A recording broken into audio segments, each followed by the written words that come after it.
lot happened this week, there's no question, but overall, two big things stuck out to me.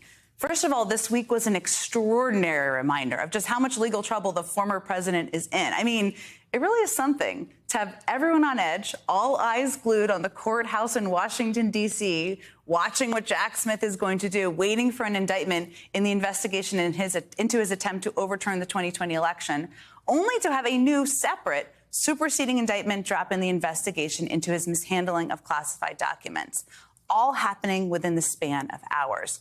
You really can't make this stuff up sometimes. And to put a dollar figure on this mountain of legal trouble, just last night, the Washington Post came out with a new piece detailing the more than $40 million Trump's political group has spent on legal costs to defend not just Trump, but his advisors and others in the first half of this year alone. The first half of this year alone.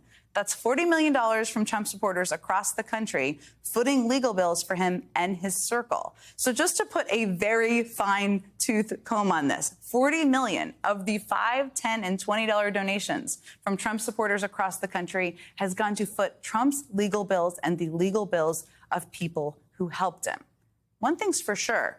Those bills are going to keep piling up. The new superseding indictment in the documents case contains 3 additional charges for Trump, 1 additional defendant, and a ton of additional details. 2 of the charges here center on obstruction, which we can see in a particularly jarring passage that says Trump, his aide Walt Nauta, and the newly indicted Carlos de Oliveira requested that another Trump employee, quote, delete security camera footage at the Mar-a-Lago club to prevent the footage from being provided to a federal grand jury. You can't spell it out much more clearly than that. And why? According to this brand new defendant, Carlos de Oliveira, who is set to be arraigned tomorrow, is because, quote, the boss wanted the server deleted. That is right here on page 29 in the indictment.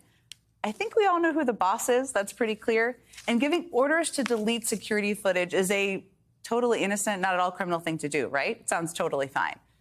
The other new charge here centers on what is called willful retention of national defense information, which basically means he held onto documents that he wasn't supposed to have, and in the case of that now infamous Iran document, showed them to people he wasn't supposed to show them to. Now, I know all of this can be a lot to follow. An indictment in the election interference case still feels imminent. Trump's lawyers had a meeting with the special counsel's office this week in which they were told to expect one. And then out of nowhere comes this superseding indictment in Florida. Oh, well, nowhere to all of us. Which brings me to the other lesson of the week.